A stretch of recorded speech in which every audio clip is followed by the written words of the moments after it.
Hey, hello, good afternoon, good morning, good afternoon, good evening, depending on where you're looking at this video from. My name is Denise Belisle, and I'm a Serenity expert and mental fitness expert also, and positive intelligence specialist.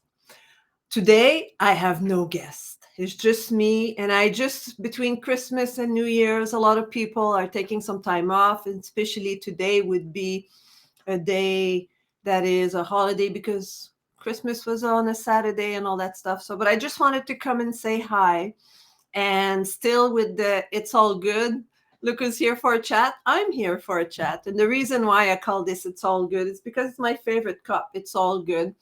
And it's a way for me of being, of living, of appreciating life and being it's all good. For me, it just allows me to live the moment 100% and be able to not regret or be have anger for things of the past or not being anxious for things of the future. I can't change the past and I can't move in the future and make things happen exactly the way I want them. So it's all good. It's like being here right now, accepting life as it is and making it the best that I can. Today I'm just going to be quick conversation about meeting people. We are in time where we meet relative, we meet uh, sometime friends together. I know with the restriction it has been a little bit different, but when we meet people, sometimes these people triggers us. They make us they what do we call it? That guy, that my husband, he knows how to push my button, or my brother, or my mother, or whoever it is.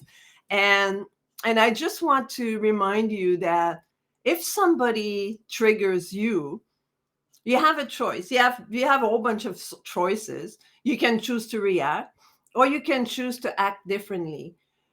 For example, I describe that as the action reaction principle. There's an action reaction, and often when we're not in control, it goes poof.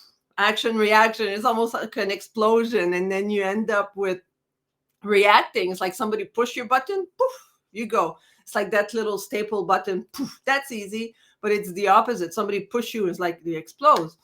So you can choose to not explode, but that's not something you can do right off the bat. It takes a while to build that buffer between action and reaction to this have that almost like I was watching actually the Matrix this weekend, and you know that when it goes really slow and he stopped the time and he can do things, but it's almost like that buffer that you create.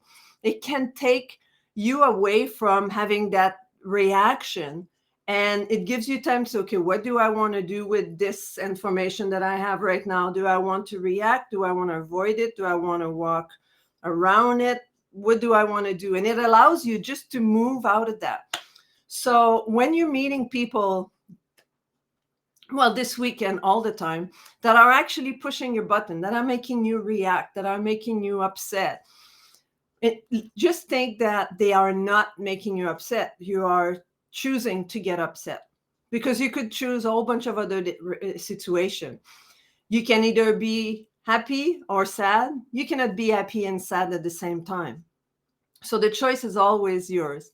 So what I would recommend is, whenever you react to something, ask yourself, have I really chosen to be reacting that way? Because initially it's just becoming more aware of what's going on in your mind. So have I chosen to react this way? Do I want to have this reaction?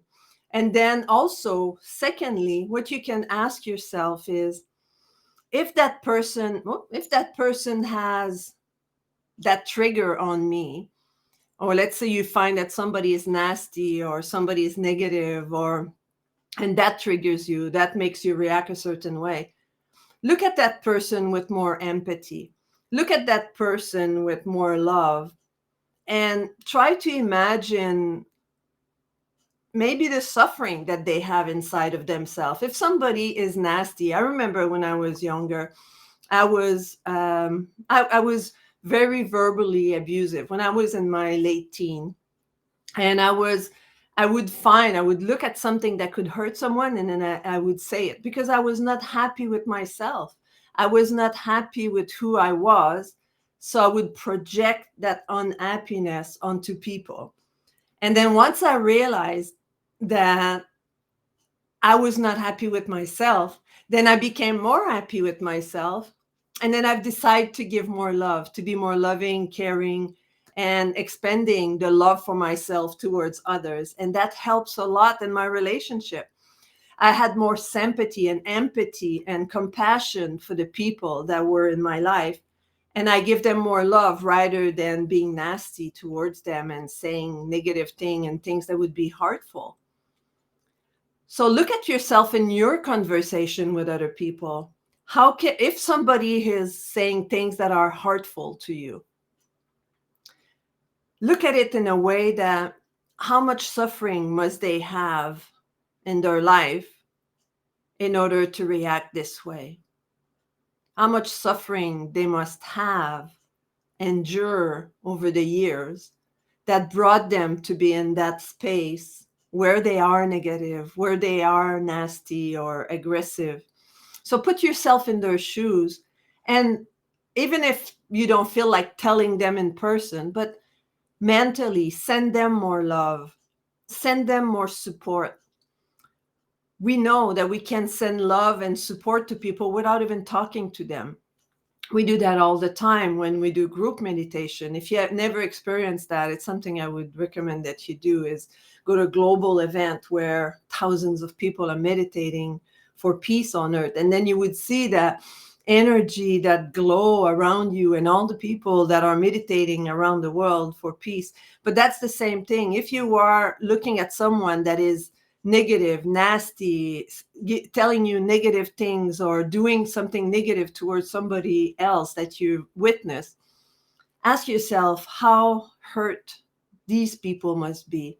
And how can I, even if it's, if how can I give them love if you feel like doing it one-on-one, but how can I give them more love, sending love, thoughts of love, energy of love, so that they can heal their heart?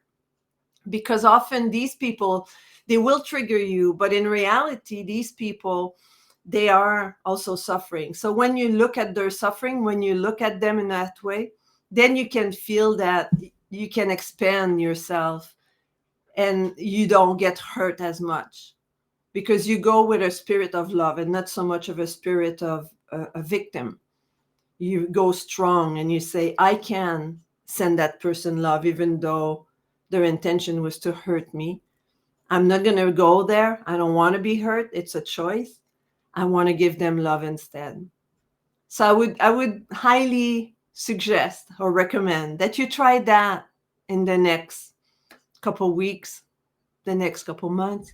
As you start to do it more and more, you will realize that you feel so much better first with yourself by being more loving, understanding, realizing that other people are suffering too when they are being negative, nasty, bad mouthing people. They are suffering, because if you look at somebody that's super happy, that's the last thing in their mind, to put someone down or to start a fight, because they're happy, they're comfortable in their own skin. So somebody that's negative, they're not happy. So try to see that and see how you can make them happier, how you can, even if you don't tell them verbally, mentally send them love, send them waves of good energy. And who knows, they might feel it and be a little bit more positive and caring and loving. So I'm wishing you a wonderful, wonderful, wonderful end of the year. Let's start the new year stronger than ever. Let's hold arms together and move forward in this life with support. Let's support one another as opposed to push one another down. What I realized in the last couple of years is the world has been divided. There's the let's call it this way, the vaccinated and the non-vaccinated. It's we can't hide from that. It's all around the planet. We're all in the same bath. But I found that it has created a dividence between people. And by being more love, by being more understanding, perhaps understanding why people are getting vaccinated, and also understanding why people are not getting vaccinated, and sending them love no matter what, because we're all human beings. So as we move forward in 2022, I would like to propose that we just look at one another with love and care, and human being that are living the same experiential life on this planet. We all going through the same thing. So send more love. So that's my wish from all of you and for myself, is that the year to come will be filled with love, understanding, being more caring for ourselves and caring for others. And that's all I have to wish for. So until next year, I wish you a wonderful end of the year. I'll be back on Monday with Maria Belanic. I'm so sorry, Maria. Maria Belanic. And she'll be my first guest for the year. So until then, be kind to one another. And I wish you a wonderful, wonderful start of the new year. Goodbye. Take care.